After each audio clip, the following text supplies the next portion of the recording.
Ciao a tutti! Nel video di oggi vedremo come ottenere la salsa tabasco seguendo la tecnica della fermentazione a secco.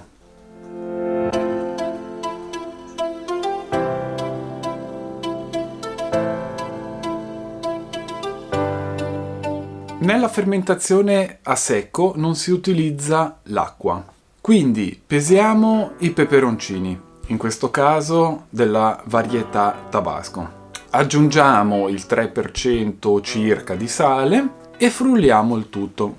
Dopodiché mettiamo il tutto in un contenitore di vetro ben pulito e lasciamo fermentare per almeno un mese. Io ho lasciato trascorrere quasi 3 mesi. A fermentazione terminata sentiamo l'odore, eccezionale.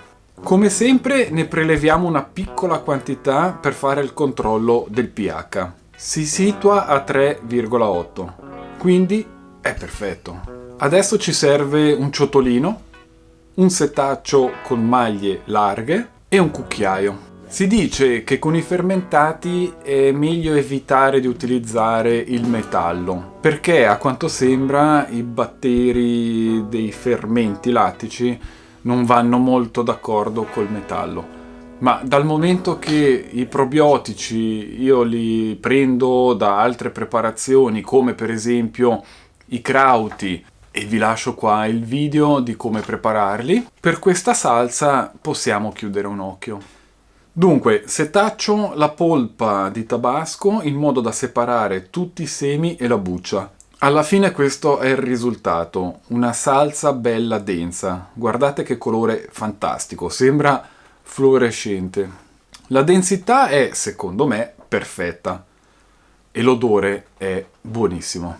Una piccola parentesi sul tabasco originale.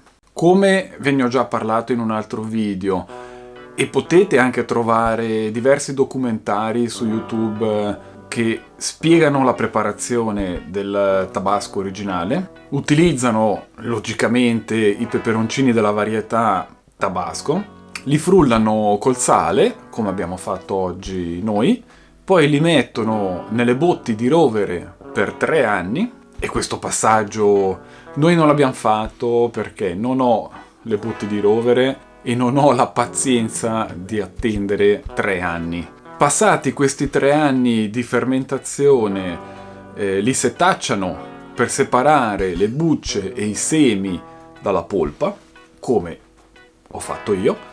Dopodiché aggiungono l'80% di aceto e secondo me questo è veramente un peccato. Se provate anche voi a fare la salsa tabasco così come ve l'ho descritta io oggi e assaggiatela e poi assaggiate il tabasco originale che comprate al supermercato, capirete anche voi quanto è peccato aggiungere così tanto aceto. Comunque sia, siete liberissimi di scegliere la strada della ricetta originale e quindi dopo questi passaggi che vi ho mostrato nel video, siete liberissimi di aggiungere l'80% di aceto. Adesso prendo un contenitore e aiutandomi con un imbuto ci inserisco la salsa. Il quantitativo è perfetto per la bottiglietta, ma non l'ho fatto apposta. E voilà! A questo punto chiudiamo e la possiamo conservare in frigorifero per diversi mesi. Con quello che rimane nel ciotolino faccio un assaggio. L'odore è buonissimo, si sente proprio che ha fermentato per parecchio tempo. Il gusto è intenso ed è piccantissimo, molto piccante.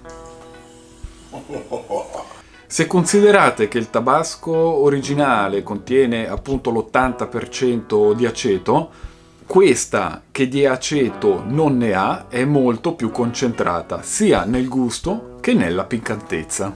Proseguiamo l'assaggio aiutandoci con un po' di pane. Personalmente, dopo aver assaggiato il tabasco seguendo questa ricetta, non ho mai più comprato il tabasco che si trova al supermercato. Quindi consiglio anche a voi di provare questa ricetta. Dopodiché ci tengo che mi fate sapere nei commenti che cosa ne pensate. Grazie per essere stati con me questa domenica, vi do appuntamento alla prossima e piccanti saluti!